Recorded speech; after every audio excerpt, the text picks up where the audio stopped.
இளமையில் நாம் செய்ய நினைத்ததை முதுமையில் செய்ய இயலுமே என்று வாருங்கள் வாருங்கள் நண்பர்களே, கூடுங்கள் கேளுங்கள் நண்பர்களே. குவைவானே ஒன்றாய் கூடி சிந்திப்போம், கேட்போம், மகிழ்வோம். சிந்திப்போம், கேட்போம், மகிழ்வோம். This podcast is brought to you as a joint initiative between Anubhav, the National Institute of Social Defense, Ministry of Social Justice and Empowerment, and Media for Community Foundation. Project coordinators Dr. R. Sridhar and Alok Verma. Radio coordinators Pooja Murada, Kaushalya and Sai Sudha. Producers Kovai Vani, Kovai Care Retirement Communities. If you are a senior citizen and need help, contact our Elder Helpline 14567 between 8 a.m. and 8 p.m. We promise to help you lead a better life. I repeat, 14567 between 8 a.m. and 8 p.m.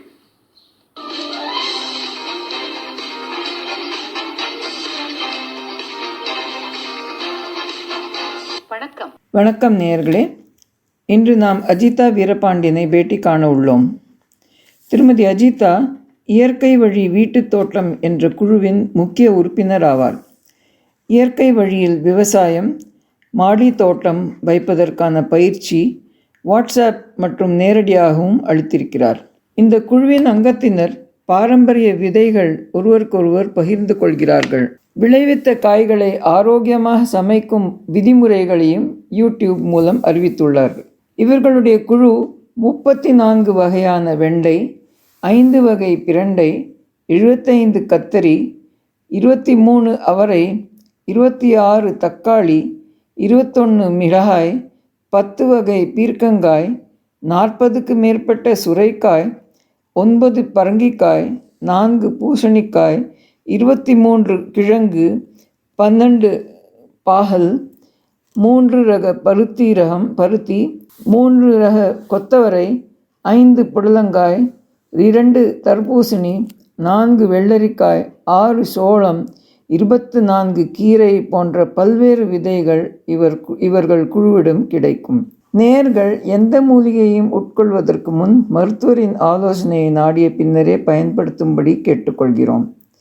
இப்பொழுது அஜிதாவை பேட்டி காண்போமா? வணக்கம் திருமதி அஜிதா வீரபாண்டியன் அவர்களே.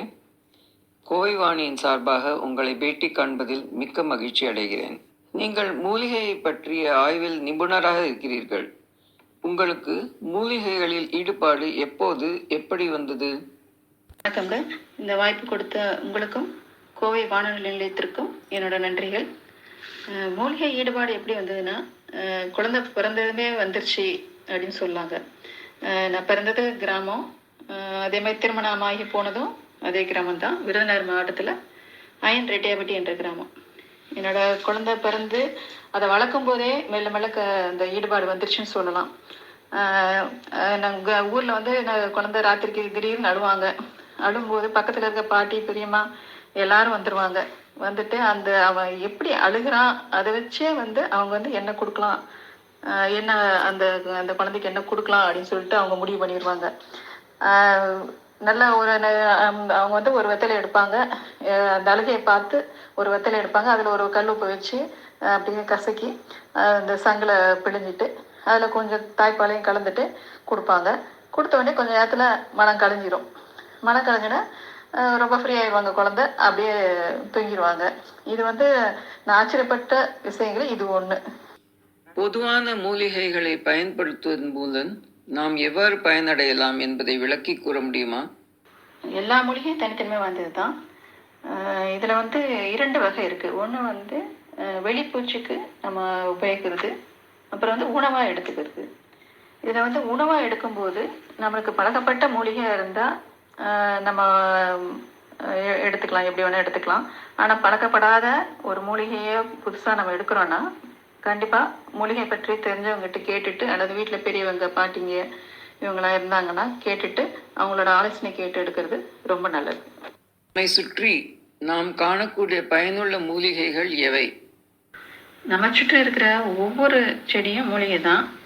நமக்கு எது தேவை என்பதை பொறுத்து தான் அதோட பயன்பாடு இருக்கும்.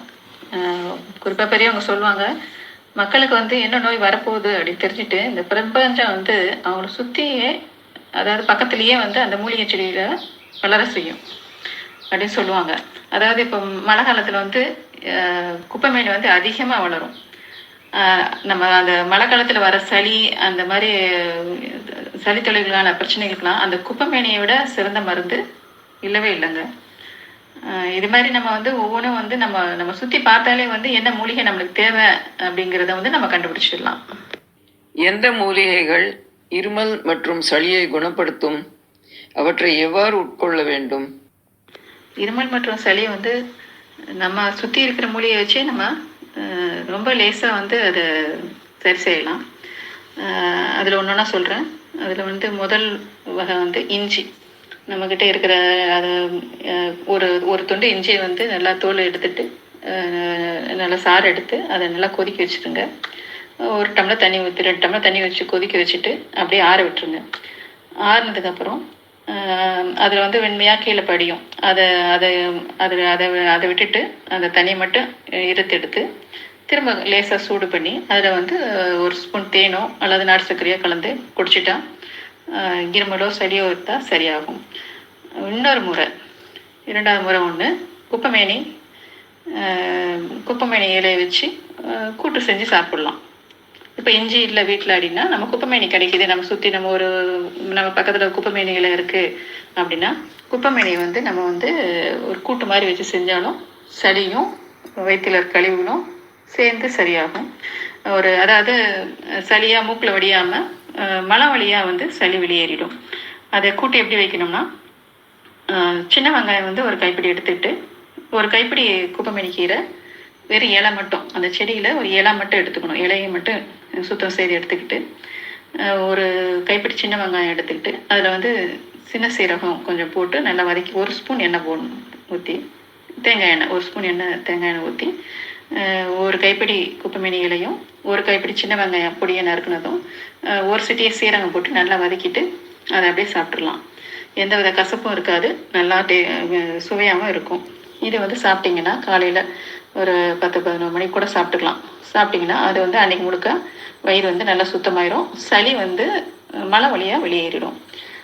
அடுத்து 3வது வகை வந்து ஆடாதோட இலை. ஆடாதோட இலை வந்து நம்ம வீட்டிலேயே வளர்க்கலாம். அதில் வந்து ஒரு சூப் மாதிரி செஞ்சுக்கலாம். அதாவது சாதாரணமாக நம்ம ஒரு தக்காளி சூப் எப்படி வைப்போமோ அது மாதிரி வந்து தக்காளி, 4 சின்ன வெங்காயம், 1 தக்காளி, 4 சின்ன வெங்காயம், 4 பல்லு பூண்டு, ஒரு 6 மிளகு, ஒரு சின்ன துண்டு இஞ்சி, இதெல்லாம் போட்டு நல்லா வதக்கி 1 ஸ்பூன் எண்ணெய் ஊற்றி நல்லா வதக்கிட்டு இந்த ஆடாதோட இலையை 1 இல்லாட்டா 2 இலை போதும் அதை பிச்சு போட்டு நல்லா வதக்கிட்டு தண்ணி 2 டம்ளர் நல்லா தண்ணி ஊற்றி மஞ்சத்தூள் கொஞ்சம் 1 சிட்டியை மஞ்சத்தூள் போட்டு அந்த ஒரு 1/4 உப்பு போதும், ஒரு கல் உப்பு போட்டிங்கன்னா போதும். நல்லா கோச்சோன்னா ஒரு வெதுப்பான இருக்கும்போது அதை குடித்தாலும் சளி கொஞ்சம் நம்மளுக்கு குறையும். அடுத்து இன்னொரு வந்து ஆவி பிடிக்கலாம். ஆவி பிடிக்கிறது எப்படின்னா, பொதுவாக வந்து நம்ம வந்து சாதாரண பாத்திரத்தில் வந்து ஒரு 2 லிட்டர் தண்ணியை ஊற்றிட்டு 1 கைப்பிடி துளசி இலை, 1 கைப்பிடி எலுமிச்சை இலை, 1 கைப்பிடி வில்வ இலை, 1 கைப்பிடி வேப்ப இலை, 1 கைப்பிடி நொச்சி இலை, இதோட ஒரு விரல் அளவு வந்து இஞ்சி துண்டு போட்டுட்டு மிளகு 20 போட்டுட்டு எலுமிச்சை பழத்தை வந்து 4 கட் பண்ணி அதில் போட்டு நல்லா கொதிக்க விடணும். கொதிச்சுக்க அப்புறம் இறக்கி வச்சுட்டு 1 ஸ்பூன் மஞ்சத்தூள் போட்டு அப்படியே வந்து நம்ம வந்து ஆவி பிடிக்கலாம். ஆவி பிடிக்கும்போது ஆடைகள் வந்து குறைந்த அளவு இருந்தால் உடல் முழுக்க வந்து அந்த ஆவிப்பட்டு நம்ம தலை முதல் கால் வரைக்கும் இருக்கிற அது தேவையில்லாத நீரெல்லாம் வெளியே நல்லா வந்துடும். நமக்கு வந்து அந்த ஆவி பிடிச்சதுக்கப்புறம் ரொம்ப உடம்பு லேசாக இருக்கும். இந்த தலைக்கணம், சளி இதெல்லாம் நம்மளுக்கு வந்து கொஞ்சம் குறைஞ்ச மாதிரி இருக்கும். இத்தனை முறையில் வந்து நம்ம இதுலேயே நமக்கு வந்து எல்லாமே சரியாயிடும். இதை முயற்சி செய்து பாருங்கள் எல்லாரும். வயிற்றுக்கோளாறுகளை எந்த மூலிகைகள் குணப்படுத்தும்? பல்வேறு மூலிகைகளை எவ்வாறு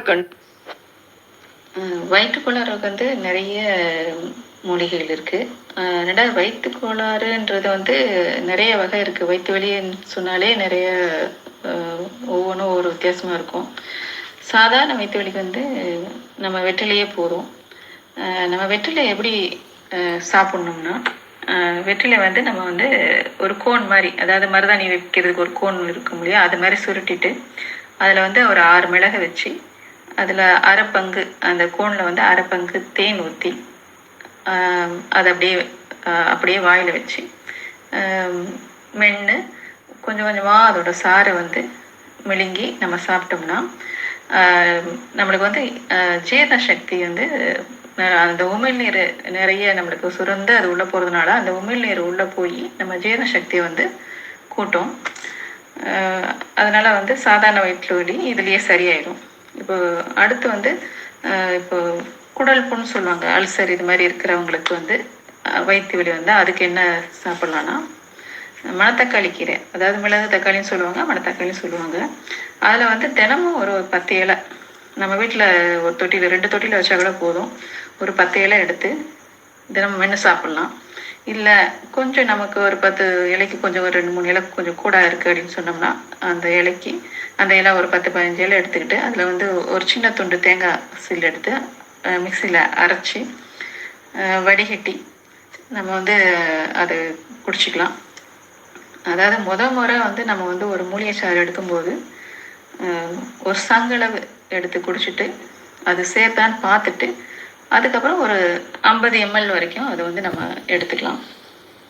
அப்புறம் வந்து ஜீரணம் ஆகலை, அதனால் எனக்கு வயிறு வலிக்குது அப்படிங்கிறவங்க வந்து திரிபலா சூர்ணன்ட்டு ஒன்று இருக்குது. அது சூர்ணமாகவும் இருக்குது, பொடியாகவும் இருக்குது. அதை எடுத்துக்கலாம். அது வந்து கடுக்காய், தாண்டிக்காய், நெல்லிக்காய் சேர்ந்த கலவை தான் அது. இதை வந்து நம்ம வந்து காலையில் 6 மணிக்கு எடுத்துக்கலாம். இதை நம்ம எடுத்துக்கும் போது அந்த மலச்சிக்கல் பிரச்சனை இருந்து வர வயிற்று வலி வந்து சரியாயிடும். அப்புறம் வந்து நம்ம உடல் சூட்டினால் வர வயிற்று வலிக்கு என்ன பண்ணோம்னா, வெந்தயமே போதும். நம்ம அஞ்சரைப்பட்டியில் இருக்கிற வெந்தயத்தையும் வந்து காலையில் ஊற வச்சிடணும். ஒரு பகல் ஊற வச்சுட்டு ஒரு இரவு முளை கட்டணும். மறுநாள் வந்து காலையில் வந்து அதை வந்து கொஞ்சம் ஒரு ஸ்பூன் போட்டோம்னா அது வந்து 1.5 ஸ்பூன் 1.25 ஸ்பூன் அளவு வரும். அதை அப்படியே வாயில் போட்டு மென்று கொஞ்சம் கொஞ்சமாக முழுங்கணும். இது வந்து அந்த நமக்கு சூட்டில் வர வியாதிக்கும் வயிற்று வலிக்கும் இது நல்லா ஒரு தீர்வு கொடுக்கும். அப்புறம் வந்து பொதுவாக பெண்களுக்கு வந்து மாதவிடாய் காலத்தில் வந்து வயிற்று வலி வரும். ஒரு கொஞ்சம் வயசு பிள்ளைங்கள்லேருந்து எல்லாருக்குமே இது வந்து ஒரு சாதாரணமாக வரக்கூடிய வலி தான். இது வராமல் இருக்க வந்து நம்ம கருவேப்பிலை சாறு எடுத்துக்கலாம். கருவேப்பிலை வந்து ஒரு கைப்பிடி கருவேப்பிலை எடுத்து அதில் வந்து ஒரு சில தேங்காய் அதில் கலந்து போட்டு நல்லா அரைச்சி வடிகட்டி குடிச்சிக்கலாம். இது வந்து அந்த மாதவிடாய் காலத்தில் வந்து அந்த 3 நாளைக்கு இருந்தால் அந்த 3 நாளைக்கு இதை குடித்தா நம்மளுக்கு நல்லா இரும்பு சத்தம் கிடைக்கும், அந்த வயிற்று வலியும் நம்மளுக்கு வராது. பல்வேறு மூலிகைகளை எவ்வாறு கண்டறிவது? பொதுவாக நம்ம தேவையை பொறுத்து மூலிகை தேடல் இருக்கும். இப்போ பொதுவாக வந்து 80% மக்கள் வந்து மூலிகை பற்றி இப்போ தெரிஞ்சிருக்காங்க. இந்த நோய் தொற்று இருக்கிறதுனால அடிப்படை தேவையான மூலிகைகளை வந்து நம்ம தெரிஞ்சிட்டாலும் போதுமானது. இது வந்து நம்ம பாரம்பரியமாக வந்து இது எல்லாருமே வழியாக வர வழக்கம்தான். ஒரு சில மூலிகைகள் வந்து நம்மளுக்கு சின்ன குழந்தைய கூட கேட்டால் கூட தெரிகிற அளவுக்கு தான் இருக்குது இப்போ உள்ள காலகட்டத்தில். அதாவது ஒரு உதாரணமாக சொல்லணும்னா, இப்போ மஞ்சள் காமாலை வந்துருச்சா, கீழே நிலை சாறு குடிங்க அப்படின்ட்டு வந்து இது எல்லாருக்குமே காமனாக தெரிகிற ஒரு விஷயந்தான். அதே மாதிரி சிறுநீரகத்தில் கல் இருக்கா, சிறுகண் பிழையோ இல்லை நெறிஞ்சு முன் கசங்க குடிங்க அப்படின்ட்டு நம்ம சுற்றி இருக்கிறவங்க சொல்லுவாங்க, கேள்விப்பட்டிருக்கோம். அதே மாதிரி தோல்லாம் அரிக்குதான், குப்பைமேனி இலை எடுங்கப்பா, அதை அரைச்சி தடவுங்க அப்படின்னு சொல்லுவாங்க சுற்றி இருக்கிறவங்க. இப்படி வந்து நம்மளோட ஒவ்வொரு தேவையை பொறுத்து வந்து நம்ம வந்து எளிதாக வந்து இது தெரிஞ்சுக்கலாம்.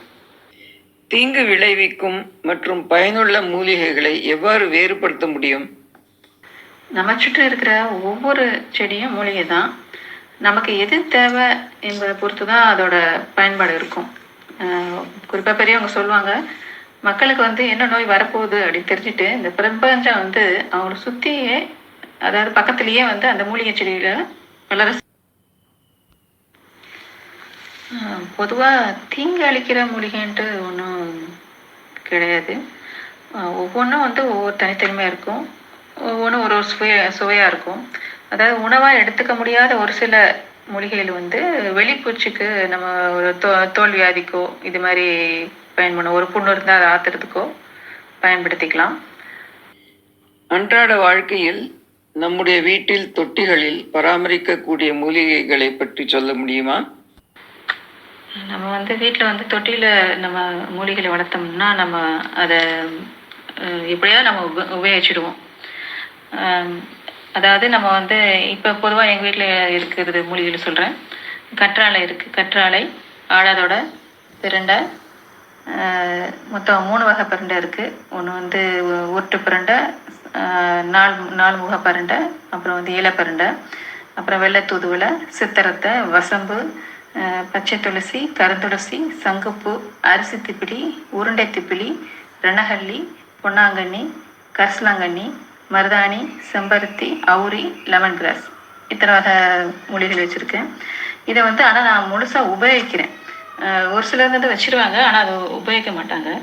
பொதுவாக காலையில் வந்து மாடிக்கு தண்ணி ஊற்ற போகும்போது இப்போ இன்றைக்கி ஏதாவது எடுத்து அதில் ஒன்று சூப்பு வைக்கலாம். இலைகள் சாதாரணமாக கீரைகள் இருந்தால் வந்து அதை சூப் வச்சுக்கலாம். இப்போ கற்றாழை கிடச்சோம்னா அதை வந்து ஒரு பீஸ் எடுத்து நம்ம உள்ள அந்த இதை மட்டும் எடுத்து அந்த ஜெல்லை மட்டும் எடுத்து சாப்பிட்டுக்கலாம். ஆடாதோடையாக இருந்தால் ஒரு சூப் வச்சு குடிச்சிக்கலாம். பிரண்டையாக இருந்தால் ஒரு துவையல் வச்சுக்கலாம். தூதுவளையாக இருந்தால் ஒரு கஷாயம் வச்சுக்கலாம். இப்படி ஒவ்வொன்றையும் வந்து நான் வந்து ஒவ்வொரு வழியில் வந்து உபயோகப்படுத்திப்பேன். இப்போ நம்ம வந்து வெளியில் போய் தேடி போய் இப்போ நம்மளுக்கு ஒரு ஏதோ ஒரு வயிறு வழியே வந்துருச்சுன்னு வச்சுக்கோங்களேன். இப்போ கற்றாழை தேவைப்படுதுன்னா நம்ம போய் தேடி போய் வந்து அதை கண்டுபிடிச்சி அதை யார்கிட்ட வாங்கிட்டு வந்து அதை செய்யறதுக்குள்ள நம்மளுக்கு வந்து ஒரு நாள் செய்வோம், இல்லாட்டா ஒரு 2 நாள் செய்வோம். ஆனால் நம்ம வீட்லேயே வந்து நம்ம அந்த மூலிகைகளை நம்ம வளர்க்கும் போது நம்மளுக்கு உடனே தேவைக்கு காலையில் நம்மளுக்கு ஏதோ ஒரு வயிறு வலிக்குதா, உடனே போய் ஒரு ஏதோ ஒரு வெற்றிலையை வந்து நம்ம பறிச்சுட்டு வந்து உடனே அதை சாப்பிட்டுக்கலாம். ஒரு நம்மளுக்கு வந்து இப்போ வந்து கிட்னியில் ஸ்டோன் அடிக்கடி வருது நிறைய பேருக்கு. அது மாதிரி நம்மளுக்கு எதாவது வந்துச்சுன்னா வீட்லேயே வந்து நம்ம ரணகிளியோ இல்லை இந்த சிறுகண்பிளியோ இருந்ததுன்னா அதை உடனே வந்து நம்ம ஒரு கஷாயமாக வச்சு குடிச்சிக்கலாம். சளித்தொலை இருக்கா, நம்ம வீட்டில் வந்து ஒரு குப்பைமேனி செடி இருந்ததுன்னா அதை உடனே எடுத்துன்னு வந்து நம்ம அதை ஒரு அரைச்சி ஒரு வடிகட்டி ஒரு சாறை குடிச்சிக்கலாம். இப்படி வந்து நம்ம உபயோகிக்கணும்னா நம்ம வீட்டில் வந்து ஒரு குறைஞ்சி ஒரு 10-15 மூலிகை செடியாவது நம்ம வைக்கணும். கண்டிப்பாக எல்லாரும் மாடித்தோட்டத்தில் ஒரு 10-15 செடியாக மூலிகை செடி மட்டுமாவது வளங்க. இது ரொம்ப எளிமையாக நம்ம வளர்க்கலாம். பொதுவாக சாதாரணமாக ஒரு தொட்டியில் மண் வச்சு ஒரு செடி வச்சு ஒரு மூலிகை செடி வச்சாலே தானா வந்துடும். ரொம்ப வந்து நம்ம மெனக்கெட தேவையில்லை. எல்லாரும் செய்யுங்க. நீங்கள் இப்பொழுது வட இந்தியாவில் இருக்கிறீர்கள். உங்களுக்கு தேவையான மூலிகைகள் கிடைக்கின்றனவா? வட இந்தியாவில் இருக்கும்போது எங்களுக்கு வந்து தேவையான மூலிகைகள் கிடைச்சிது. அதாவது ஒவ்வொரு ஊரோட அதோட காலநிலை சீதோஷ நிலைக்கு ஏற்ற மாதிரி மூலிகைகள் வளரும் போல் அங்கே வந்து அதிகமாக வந்து பயன்படுத்தினவங்க நான் பார்த்த வரைக்கும் வந்து அவங்க வந்து என்ன பயன்படுத்துகிறாங்கன்னா வில்வ இலை பயன்படுத்துகிறாங்க, துளசி பயன்படுத்துகிறாங்க, அருகம்புல், கோவக்காய் இலையை வந்து பறித்து பயன்படுத்துகிறாங்க. புதினா இலையிலேயே பல வகை இருக்குங்க, ஒரு 4-5 வகை பார்த்தாங்க. அப்புறம் வந்து பச்சை பசலைக்கீரை, இதை வந்து அங்கே இருக்கிறவங்க வந்து அதை வந்து அந்த குளிர்காலத்துக்காக அதை வந்து உபயோகப்படுத்துகிறாங்க. கிடைக்காத மூலிகை அப்படின்ட்டு வட இந்தியாவில் என்னன்னா குப்பைமேனி கிடைக்கல, மற்ற எல்லாமே அங்கே கிடைக்குது. தற்போது கோவிட் தாண்டவம் ஆடிக்கொண்டிருக்கும் பொழுது எந்த மூலிகைகளை உட்கொண்டால் நாம் பயனடையலாம்? நோய் தொற்று வராமல் இருக்கு. அதாவது நோய் தொற்று எப்படி வருதுன்னா அந்த சளி மூலமாக தான் வருதுன்னு சொல்கிறாங்க. அப்போ அந்த சளியை வந்து நம்ம வராமல் இருக்க என்னென்ன செய்யணுமோ அதை செஞ்சுட்டாலே வந்து பயப்படாமல் இருந்துக்கலாம். இதில் வந்து முதல்ல நம்ம செய்ய வேண்டியது வந்து இந்த இலைகள் வச்சு ஆவி பிடிச்சிக்கிறது. ஏற்கனவே சொல்லியிருக்கேன், 5 வகையான இலைகளை வச்சு வந்து நம்ம அதை ஆவி பிடிச்சாலே வந்து ஒரு அட்லீஸ்ட் ஒரு நாளைக்கு 3 நாளைக்கு ஒரு தடவை, அட்லீஸ்ட் வாரத்துக்கு 3 நாள் நம்ம அது மாதிரி ஆவி பிடிச்சாலே வந்து இதுக்கு பயப்பட தேவையில்லை. அப்புறம் நம்ம வந்து காஃபி டீக்கு பதில் இந்த சூப் போட்டு குடிச்சிக்கலாம். நம்ம வீட்டில் இருக்கிற இலைகள், அதாவது மாடி தோட்டத்தை நீங்கள் வளர்த்துருந்தீங்கன்னா துளசியோ ஆடாதடையோ ஒரு தூதுவளை கீரையோ தினமும் ஒன்று போட்டு அதோட மிளகு, சீரகம், மஞ்சத்தூள் இதெல்லாம் சேர்த்து கொஞ்சம் ஒரு தொட்டு இஞ்சி கலந்து நம்ம வந்து சூப் வச்சு ஒரு 2 சூப் காலைல ஒன்று சாயங்காலம் ஒரு இலை இடி போட்டு நம்ம குடிச்சிட்டாலும் பயப்பட வேண்டாம். கஷாயமாக வச்சுக்கலாம். சூப்பு செய்ய நேரம் இல்லை அப்படின்னோம்னா கஷாயம் வச்சுக்கலாம். ஒரு இலையை போட்டு அதோட ஒரு பனங்கற்கண்டோ இல்லை நாட்டு சர்க்கரையாக போட்டு 2 டம்ளர் தண்ணி ஊற்றி கொதிக்க வச்சு வடிகட்டி குடிச்சிட்டா அது ஒரு கஷாயம் ஆயிடுது. 2வது குளியல் வந்து மூலிகை குளியலாக சோப் போட்டு குளிக்காம மூலிகை குளியலாக எடுத்துக்கிட்டோம்னா தினமுமே அதுவும் வந்து நம்மளுக்கு ஒரு பாதுகாப்பாக இருக்கும். அதாவது ஒரு நாளைக்கு மஞ்சள் தண்ணிக்குள்ள குளிக்கிற தண்ணியில் நல்லா மஞ்சள் கலந்து குளிச்சிக்கலாம். இல்லை தினமும் ஒரு பழக்குளியல், ஒரு வேப்பிலை குளியல். பொதுவாக வந்து நம்ம நோய் தொற்று, அதாவது அம்மா போட்டால் வந்து வேப்பிலை மஞ்சள் கலந்து அரைச்சி தானே குளிக்கிறோம் இல்லையா, அதெல்லாம் நம்மளுக்கு சரியாதில்லை. அது மாதிரி வந்து அட்லீஸ்ட் வாரத்துக்கு ஒரு 3-4 நாளாவது வந்து நம்ம ஒரு நாளைக்கு வேப்பிலை குளியல், ஒரு நாளைக்கு குப்பைமேனி இலை குளியல், ஒரு நாளைக்கு வந்து ஏதோ பப்பாளி பழ குளியல், அது மாதிரி ஒவ்வொரு நாளும் வந்து நம்ம இந்த மாதிரி குளித்தோம்னா நம்மளுக்கு வந்து இந்த பயம் இல்லாமல், இந்த நோய் தொற்றுன்ற பயம் இல்லாமல் இருக்கலாம். சளியும் நம்மளுக்கு வராமல் நம்ம பாதுகாத்துக்கலாம். பொதுவாக முதியோருக்கு மூட்டு வலி, கால் வலி, முதுகுவலி, அதுக்கு அந்த வலிகளுக்கு நிவாரணம் பண்றதுக்கு என்ன மூலிகைகள் உகந்ததா இருக்கும்? மூட்டு வலி வர்றதுக்கு நிறைய காரணம் இருக்கு. அது வந்து வயசானவங்களாம் வரணும்னு கிடையாது. இப்போ வந்து கொஞ்சம் வயசாக இருக்கிறவங்களுக்கே வருது. அதுக்கு வந்து முடக்கத்தான் சாப்பிடுங்க எல்லாம் சரியாயிரும் சொல்லுவாங்க. ஆனால் இது வந்து முக்கியமாக இது வர்றது வந்து மலச்சிக்கல்னால கூட வரலாம். மலச்சிக்கலில் வந்து நம்ம சரி செய்துட்டோம்னா இந்த மூட்டு வலி வந்து ஓரளவுக்கு நம்மளுக்கு கண்டிப்பாக கட்டுப்படும். இன்னொரு காரணம் வந்து நம்ம சாப்பிட்ற மாத்திரைங்களோட கழிவுகள் வந்து எந்த இடத்துல நம்ம உடலில் எந்த இடத்துல வீக்காக இருக்கோ அந்த இடத்துல தங்குறதுக்கு வாய்ப்பு உண்டுன்னு இயற்கை ஆர்வலர்லாம் சொல்கிறாங்க. அந்த மாதிரி நம்மளுக்கு அந்த முட்டிகளில் வந்து நம்ம கொஞ்சம் வீக்காக இருந்ததுன்னா அந்த மாதிரி அந்த கழிவுகள்லாம் போய் அங்கே வந்து இருக்கிறதுனால வந்து இந்த மாதிரி வலி வரும் அப்படின்னு சொல்கிறாங்க. அது வந்து நம்ம வந்து இயற்கை உணவுகள் மூலமாக அது வந்து சரி செய்யலாம். இன்னொரு காரணம் வந்து அந்த எலும்பு வந்து அசைவதுக்கு ஒன்று அந்த வேலை பார்க்கறதுக்கு வந்து அந்த இடத்துல வந்து அந்த ஜாயிண்டில், அதாவது அந்த முட்டோட ஜாயிண்டில் முட்டிகளில் ஒரு பசை, திரவம் மாதிரி பசை வந்து இருக்குன்னு சொல்கிறாங்க.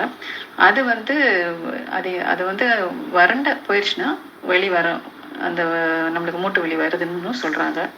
இதையெல்லாம் சரி பண்ணுறதுக்கு வந்து நம்மளுக்கு வந்து உணவுலையே எடுத்துக்கலாம். நம்ம வந்து பெரும்பாலும் ஒரு நேரம் வந்து இயற்கை உணவு, இல்லை 2 நேரம் கூட இருக்கலாம், காலையிலையும் இரவும் வந்து நம்ம இயற்கை உணவு எடுத்துட்டோம்னா இது வந்து கொஞ்ச நாளே சரியாயிடும். இதுக்கான உணவுகள் வந்து ஓரளவுக்கு நம்ம பாரம்பரிய உணவுகளையும் வந்து இந்த எள், அப்புறம் வந்து எண்ணெய் பசையில் ஒரு வேர்க்கடலை, அப்புறம் வந்து கொப்பரை தேங்காய், அப்புறம் தேங்காய், வாழைப்பழம் இது மாதிரி சேர்த்து சாப்பிட்றது, இந்த மாதிரி உணவு மாற்றத்துலேருந்து சரி செய்யலாம். முடக்கத்தான் கீரையும் எடுத்துக்கலாம். முடக்கத்தான் கீரையை வந்து சூப்பாகவும் ஒரு மூலிகைச்சாறு ஒரு 50 ml ஒரு சாறு எடுத்தும் குடிச்சிக்கலாம். இன்னொரு முறை வந்து ஈரப்பட்டி இல்லாட்டா மண்பட்டி, அதாவது வந்து ஒரு டர்க்கி டவல் எடுத்துட்டு நல்லா நனைச்சிட்டு அதை வந்து முட்டியில் வந்து ஒரு நாளைக்கு 2 தடவை 3 தடவை போட்டாலும் குறையும். மண்பட்டின்னு சொல்லுவாங்க.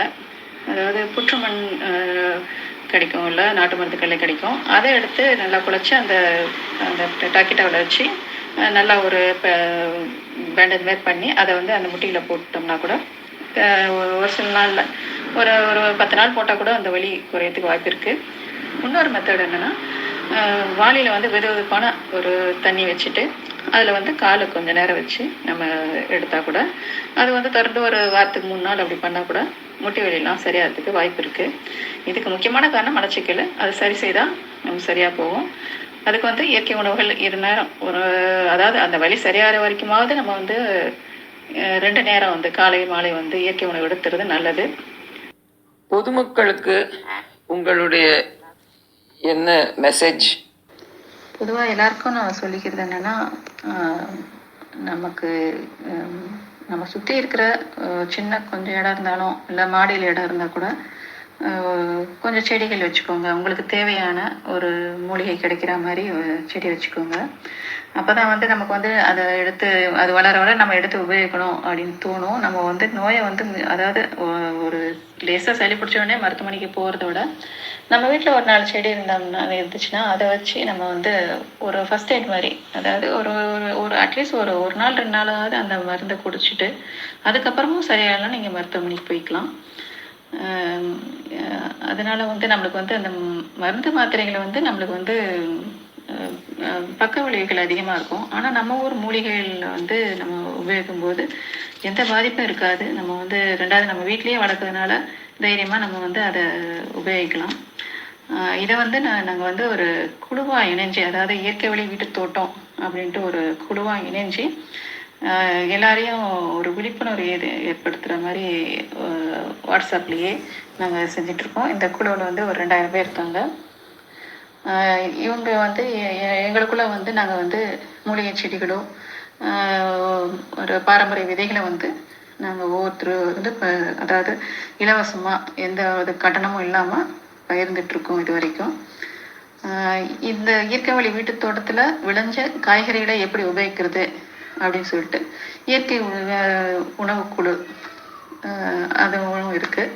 அதில் வந்து உணவுலாம் நம்ம வந்து ரொம்ப எளிமையாகவும் சக்தி நிறைந்ததாகவும் பாரம்பரியமாகவும் எப்படி செய்யலாம் அப்படின்றது வந்து அதுக்கும் ஒரு குழு இருக்குது. இதை வந்து நாங்கள் கிட்டத்தட்ட ஒரு 5 வருஷமாக வந்து நாங்கள் இதை ஒரு குழுவாக செஞ்சிட்ருக்கோம். இதனால் நிறைய பேர் பயனடைஞ்சிருக்காங்க. எங்களுக்கும் ஒரு மன திருப்தி. இந்த வாய்ப்பு கொடுத்த ரேவதி மேடம்க்கும் கோவை வானொலி நிலையத்திற்கும் ரொம்ப நன்றிங்க. உங்கள் பொன்னான நேரத்தை எங்களுடன் பகிர்ந்து கொண்டதற்கு மிக்க நன்றி அஜிதா. வணக்கம். இந்த வலையொலி அனுபவ், தேசிய சமூக பாதுகாப்பு நிறுவனம், சமூக நீதி மற்றும் அதிகாரமளித்தல் அமைச்சகம் மற்றும் மீடியா ஃபார் கம்யூனிட்டி ஃபவுண்டேஷன் இவர்களின் கூட்டு முயற்சியாக உங்களிடம் கொண்டு வரப்பட்டது. திட்ட ஒருங்கிணைப்பாளர்கள் டாக்டர் ஆர் ஸ்ரீதர் மற்றும் ஆலோக் வர்மா அவர்கள். வானொலி ஒருங்கிணைப்பாளர்கள் பூஜா முராடா, கௌசல்யா மற்றும் சாய் சுதா அவர்கள். தயாரிப்பாளர்கள் Kovai Vani, Kovai care retirement communities.